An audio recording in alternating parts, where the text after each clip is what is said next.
Die letzte Woche vor unserem zweiwöchigen Heimaturlaub hat nochmal einiges zu bieten. Wir erreichen den Cotopaxi und erklimmen damit zum ersten Mal 5000 Meter, besuchen die bekannte Laguna Quilotoa und den Wasserfallort Baños. Und ganz zum Schluss steht unser Heimaturlaub tatsächlich noch auf der Kippe. Also die haben mich alle angeguckt wie ein Auto, als ich danach gefragt habe. Wir verlegen gerade ein bisschen Drehzeit. Oh oh. Danach hat es mir irgendwann nicht mehr so gut gefallen. Ich bin eindeutig zu groß hierfür. Been feeling like every day's a vacation, like we're on an ultimate getaway. Been talking about it, but now we made it. Oh, so let's take it slow. Wir sind aus Quito losgefahren und heute Morgen beim Aufstehen hatten wir herrlichen Blick auf den Cotopaxi. Also im Prinzip eigentlich war komplett um Quito wolkenfrei. Wir konnten auch mal schön auf den Weg gucken, den wir gestern gegangen sind. Und jetzt fahren wir aber direkt zum Cotopaxi. Noch eine Stunde bis zum Nordeingang. Der Campingbesitzer Andy hat uns noch ein paar Tipps gegeben und uns diese Strecke hier empfohlen, weil die viel schöner ist. Er war nämlich schließlich 4 Jahre Motorradguide in Ecuador und wahrscheinlich kennt er jede Straße, die es hier gibt. Deswegen fahren wir jetzt über den Nordeingang rein und werden dann im Cotopaxi übernachten auf dem Campground.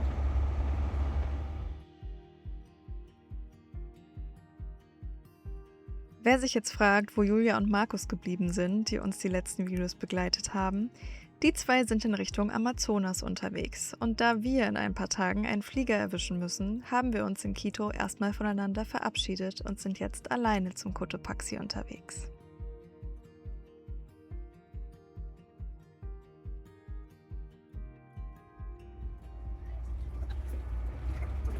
Also der Nordeingang ist auf jeden Fall wahrscheinlich der rauere. Die Piste hier wird gerade ein bisschen schlechter. Und das Kopfsteinpflaster ist halt nicht so geil zu fahren. Da wäre eigentlich Schotter besser, aber gut. Wollen wir machen.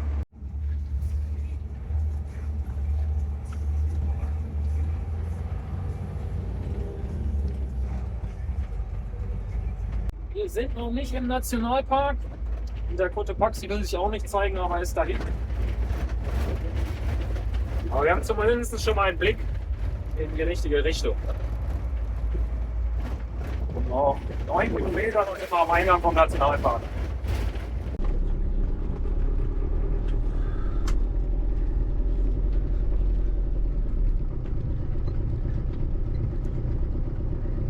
Wir sind jetzt gerade durch den Nordeingang durch. Das war eigentlich ganz easy. Was wollt ihr wissen? Das Kennzeichen, unsere Ausweise. Personenausweise. Genau. Das war's eigentlich. Ich wollte noch nicht mal die Handynummer wissen, weil allen anderen wollte er mal die Handynummer wissen, aber gut. Ja, und von uns wollt ihr wissen, wie alt wir sind. Genau, müssen wir erst mal überlegen. Wurde Martin kurz ausgelacht, weil er den Mann eher gefragt hat, ob er 37 ist, als das eine Aussage war. Oh, ich glaube, der Cotopaxi zieht gerade auf. Ja, das ist immer so ein Hin und Her. Aber so richtig drauf ist er, glaube ich, nicht. Ja, aber es sieht auf jeden Fall trotzdem ganz interessant aus. Genau, bezahlt haben wir nichts, also mussten uns nur registrieren und haben jetzt auch hier am Nordeingang gab es so einen kleinen Stand von einer indigenen Frau, die hat uns jetzt noch Tee und Bonbons, also Coca-Tee und Coca-Bonbons verkauft, die ja gegen die Höhe helfen sollen. Eigentlich wollten wir das im Supermarkt kaufen, aber also die haben mich alle angeguckt wie ein Auto, als ich danach gefragt habe. Und aber jetzt haben wir hier was. Wahrscheinlich ein bisschen teurer als im Supermarkt, aber gut, ist glaube ich nicht so schlimm. Nee, also das passt. Genau, jetzt sind wir gut ausgestattet, ausgerüstet und jetzt geht's Richtung Campground.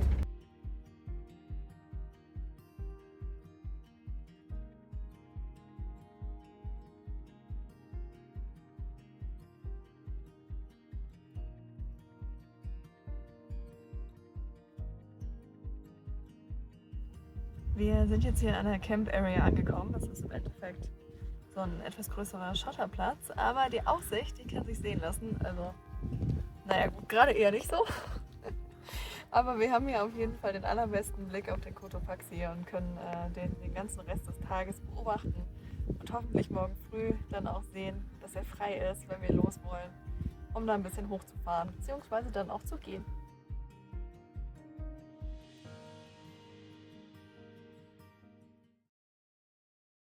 Die Pferde haben auch richtig Lust heute. Es sind übrigens 5. Also für alle, die sich fragen, wieso wir da so stehen, theoretisch gucken wir auf den Cotopaxi. Aber heute wird das auf gar keinen Fall was. Die Hoffnung liegt auf morgen.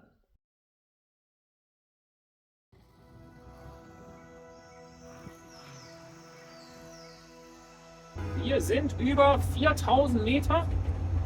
Google sagt, es sind noch 3 Kilometer. Ich glaube, es ist ein bisschen weiter, aber vor allen Dingen sind es noch 500 Höhenmeter. Bisher schlägt er sich ganz gut. Wir sind jetzt aktuell gerade mal im ersten. Mal gucken, ob wir ins zweiten gehen können. Die Steigungen sind jetzt noch nicht so stark, aber ja, die Luft ist dünn. Ne? Wahrscheinlich werden wir gleich die ganze Zeit im ersten hochfahren, aber gut. Die paar Kilometer ist das ja noch nicht so schlimm.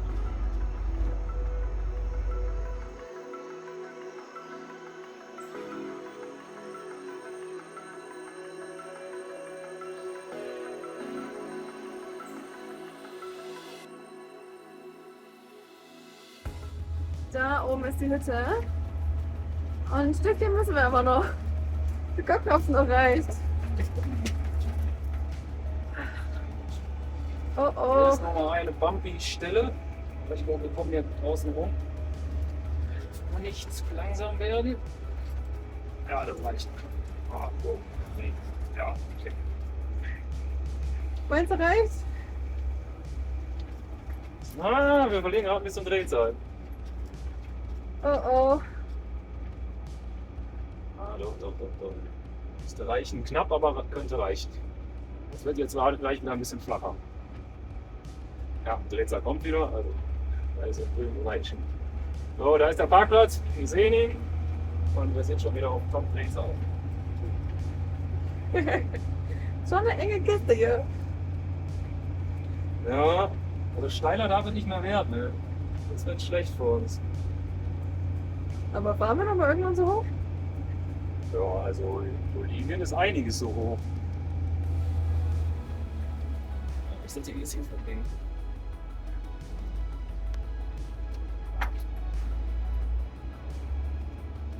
Ist auf jeden Fall ordentlich windig. Ja. Schauen, wo wir jetzt hier günstig parken. Wir sind jetzt hier am Parkplatz angekommen und haben uns einen Parkplatz gesucht, wo wir glauben, wir kommen hier wieder ganz gut weg. Es ist super windig draußen, deshalb jetzt auch noch diese kurze Sequenz von hier drin, weil draußen wird man auf jeden Fall nichts verstehen. Man sieht den Wanderweg da oben in Serpentin ganz gut und man sieht auch die Hütte. Das ist jetzt mal unser erstes Ziel und dann schauen wir, ob wir noch ein Stückchen weitergehen. Aber es sieht nicht so weit aus, soll natürlich relativ steil sein und ja, bei knapp 5000 Metern, beziehungsweise ich glaube 4,8 oder so, ne?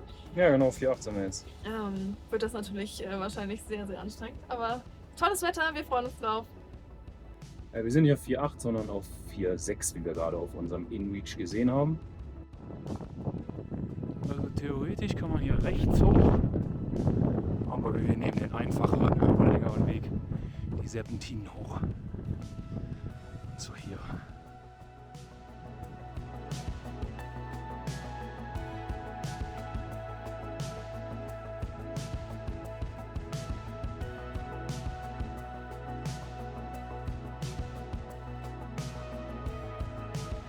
Wir sind an der Hütte angekommen, haben uns aber entschieden, noch ein Stückchen höher zu gehen.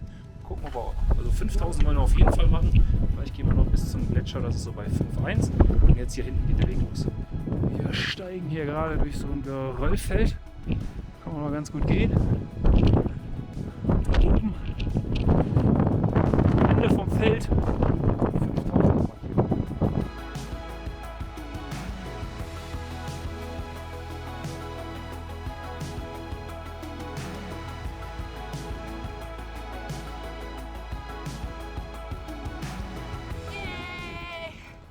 5000 Geschafft. Seitdem wir losgefahren sind, hängt da die Wolke. Das heißt, von unserem Stellplatz kann man im Prinzip gar nicht den Chimborazo sehen. Das heißt, vielleicht war es gestern auch so, wir wissen es nicht. Du bist übrigens nicht auf dem Chimborazo.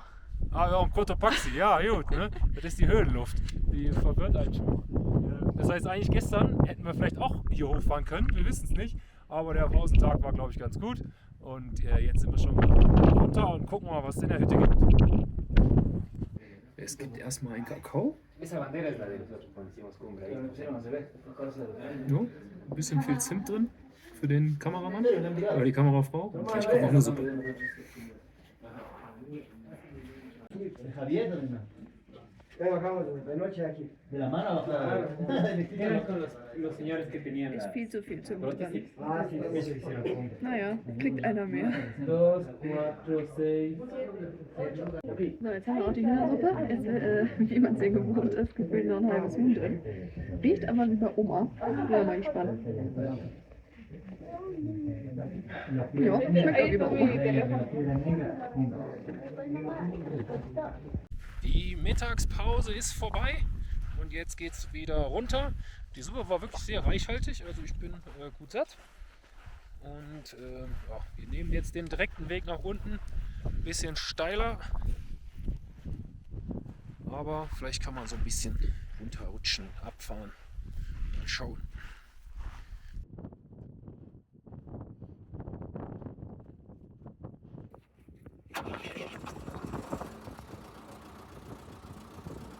Ohne Glühen!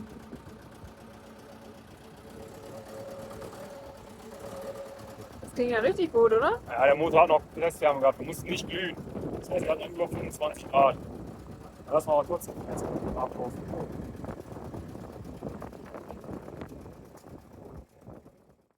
Wir sind losgefahren, ging alles ohne Probleme. Und so wie man den Berg hochfährt, fährt man hier runter, also erster Gang. Ich hoffe, wir werden nicht in der Staubwolke verschwinden. Ja, das wird jetzt ein bisschen länger dauern, aber wir haben Zeit und die Aussicht ist richtig gut und ich glaube, es wird sogar noch ein bisschen klarer gerade.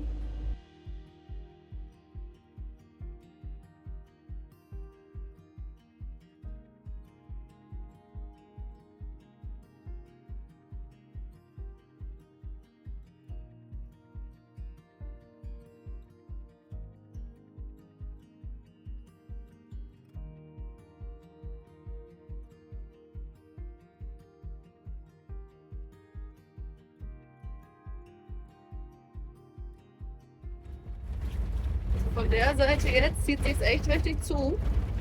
Hatten wir noch Glück mit unserem Aufstieg da oben. Nur ein paar Minuten später war nix mehr mit Zuziehen, im Gegenteil. Es hat komplett aufgeklärt und wir konnten die Aussicht auf den Cotopaxi bei unserer dritten und letzten Nacht an diesem Stellplatz nochmal richtig genießen.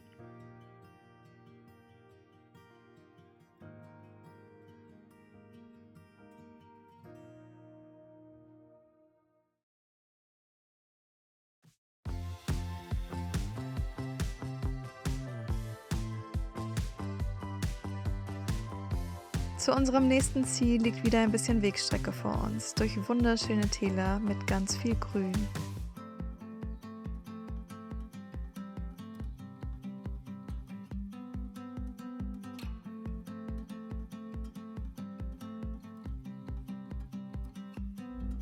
Hallo? Könnt ihr bitte euch ein Schild umhängen, was für ein Tier ihr seid? Wir können uns jetzt merken, ob ihr Lama oder Alpaka seid.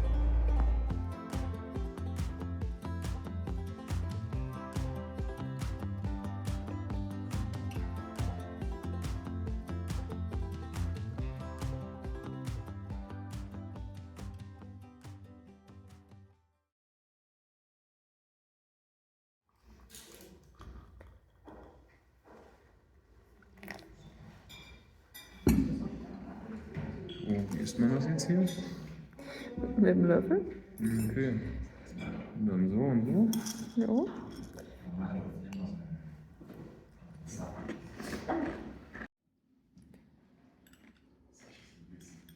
Guten Morgen. Wir haben gerade schon ganz ausführlich gefrühstückt.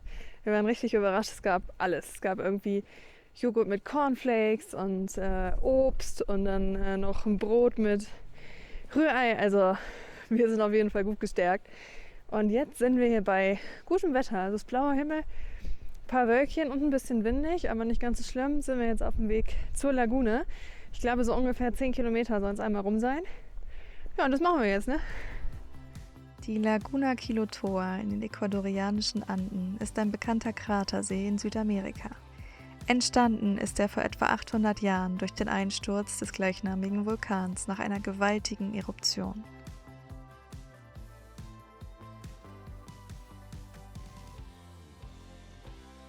Also im Wind ist irgendwie schon ziemlich kalt. Aber in der Sonne ist super warm. Muss man nur aufpassen, dass die Kappe nicht wegfliegt. 10 Uhr. Wir sind seit einer Stunde unterwegs und jetzt sind die Wolken da. Das heißt, das war es wahrscheinlich mit der Sonne für heute. Schade. Wir haben ungefähr ein Drittel jetzt von der Strecke. Es gibt die Möglichkeit, direkt zum See hinabzusteigen. Unsere Wanderung führt uns jedoch einmal um den Kraterrand herum. Das Tal ist auch schon cool. Das Tal. Interessant aus, ne?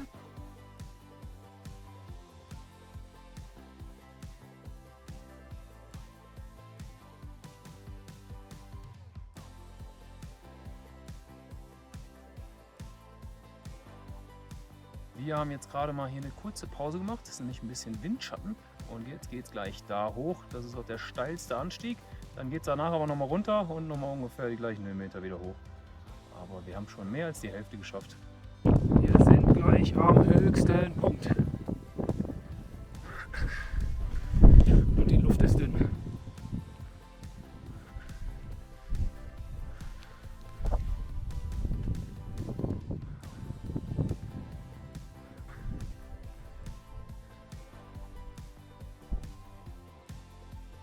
Eine bekannte Alternative ist der sogenannte Kilotoa Loop, eine mehrtägige Trekkingtour, die mehrere indigene Dörfer, Täler und Hochlandlandschaften miteinander verbindet und häufig an der Laguna Kilotoa beginnt oder endet. Das hatten wir uns für uns auch überlegt, aufgrund unserer wenigen verbleibenden Zeit bis zum Abflug, aber dagegen entschieden. Wir sind wieder auf dem Parkplatz in unserer Unterkunft. Waren jetzt knapp 11 Kilometer und so um die 5 Stunden. Und ich glaube 450, 460 Höhenmeter. Ja, also es war natürlich, die Lagune ist wunderschön. Und der Weg am Anfang war auch richtig schön. Danach hat es mir irgendwann nicht mehr so gut gefallen. Es war sehr sandig und rutschig. Ja, aber ging halbwegs. Das, was halt noch richtig genervt hat, war der Wind. Wenn dann solche Böen kommen, das ist schon irgendwie anstrengend. Ja, aber ich glaube, das war es jetzt auch für heute. Meine Beine sind ein bisschen schwer. Und ja, wir lassen es ruhig angehen den Rest des Tages. Und was man halt schon sagen muss, es war teilweise schon sehr ausgesetzt. Also links und rechts vom Pfad ging es dann einfach mal so 200-300 Meter runter.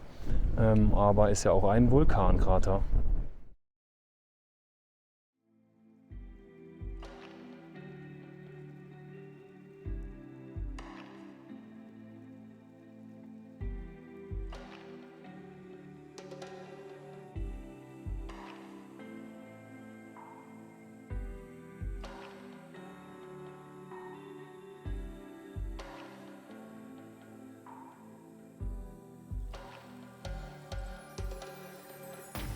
Also wir haben es jetzt das erste Mal, dass wir einen Berg nicht hochkommen und rückwärts wieder runter müssen.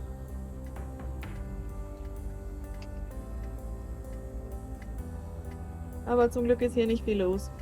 Und zum Glück gibt es auch noch einen anderen Weg, der uns ans Ziel bringt.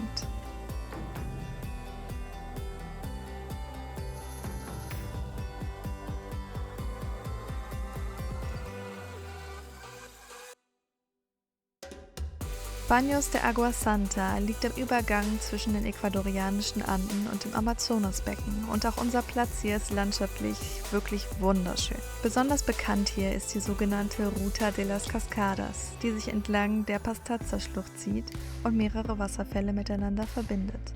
Ein paar dieser Wasserfälle wollen wir uns morgen mal anschauen.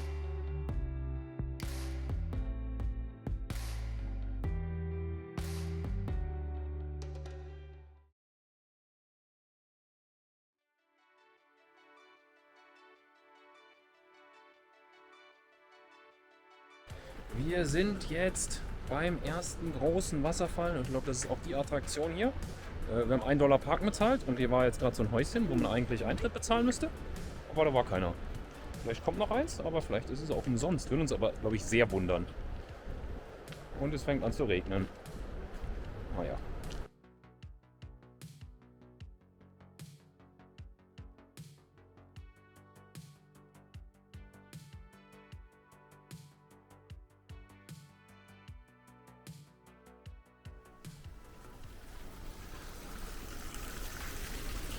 So wie es aussieht, kommt wahrscheinlich hier das Eintrittshäuschen. Es war ziemlich spät. Es hat jetzt $3 pro Person gekostet, also 6. Und der Regen wird stärker. Ja.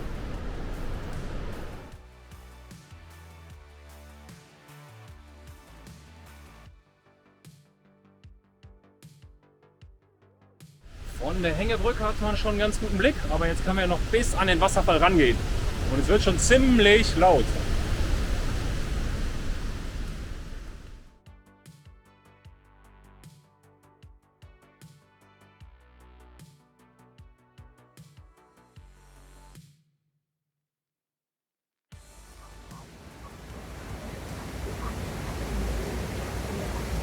Ich bin eindeutig zu groß hierfür.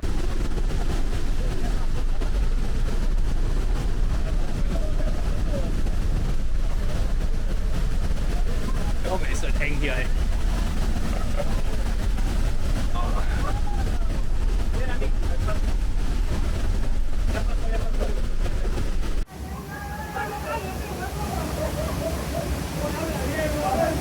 Noch mit richtig Tunnelklettern hier.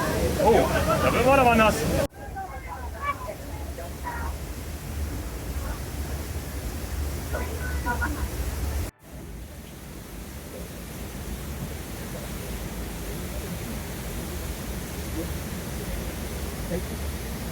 Ganz schön nass da oben.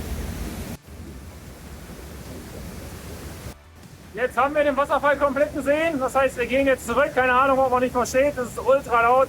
Aber jetzt geht es einmal durch den Tunnel und dann komplett zurück zum Auto.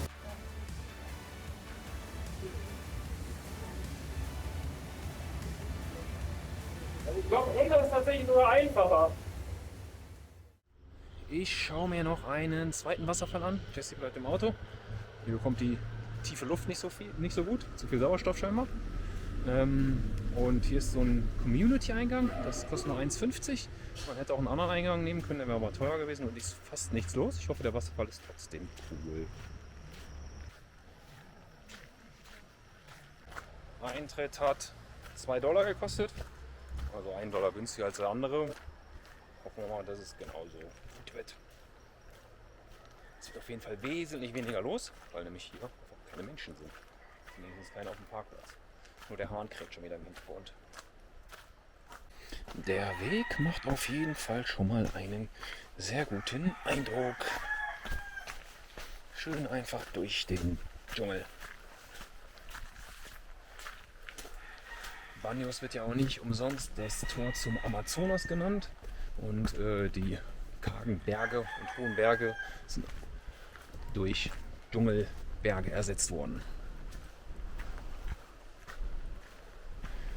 Wir sind schließlich auch nur noch 2000 Meter und wir haben jetzt seit über 10 Tagen wahrscheinlich das erste Mal letzte Nacht keine Standheizung angemacht, beziehungsweise morgens. Aber das ändert sich morgen wieder. Auf jeden Fall ein interessanter Weg. Es ist ganz schön steil und ohne diese Metallstreben, die hier am Boden sind, wird das auch schwierig werden mit dem Gehen. Ist nämlich auch alles nass.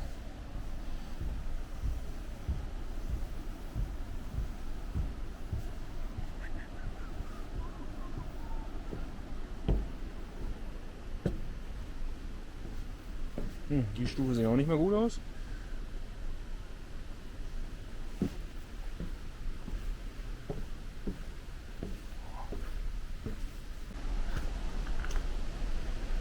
Ui, da hatte ich gar nicht mit dem Wasserfall gerechnet. Ich hatte ihn auf der anderen Seite vermutet.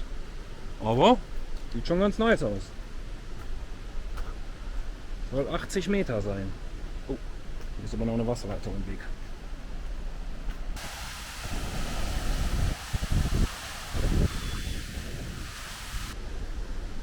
Ui, alter Falter, das wackelt aber.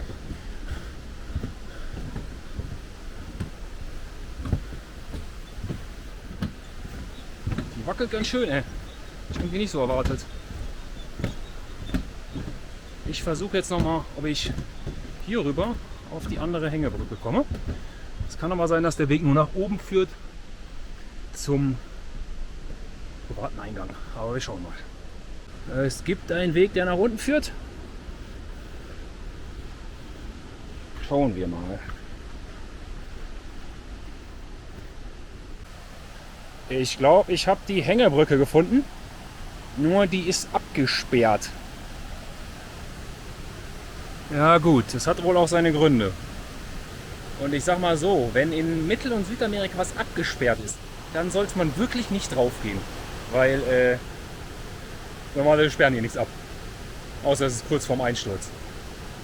Hier unten ist der Fluss. Ich glaube, es ist der Rio Verde, wenn mich nicht alles täuscht. Und da links kommt das Wasser vom Wasserfall raus. Für mich geht es jetzt wieder nach oben. Und ich glaube, damit verabschieden wir uns auch für heute. Und sehen uns dann morgen auf einer hoffentlich spektakulären Fahrt. Auf diese Fahrt mussten wir leider verzichten, denn schon am selben Abend waren wir beide völlig ausgenockt. 2 Tage lang haben wir nur geschlafen, sodass am 3. Tag der Campground-Besitzer morgens um 6 Uhr klopfen kam, um zu sehen, ob wir noch leben. Das erste Mal, dass wir beide so krank waren auf dieser Reise. Und das zum unglücklichsten Zeitpunkt. Denn 2 Tage später ging von Guayaquil aus unser Flug in die Heimat und wir waren noch 8 bis 10 Stunden davon entfernt. Da es langsam bergauf ging, entschlossen wir uns jedoch, es zu versuchen und sind schließlich nur wenige Stunden vor Abflug ziemlich gerädert angekommen. Damit verabschieden wir uns temporär von Ecuador und diesem Video. Weiter geht's in der kommenden Woche mit unserer Rückkehr, die auch nicht ganz reibungslos verlief. Falls ihr Lust habt, auch dann wieder mit dabei zu sein, abonniert doch gern unseren Kanal. Und wenn euch dieses Video gefallen hat, freuen wir uns wie immer sehr über ein Like und einen Kommentar. Danke euch und bis nächste Woche!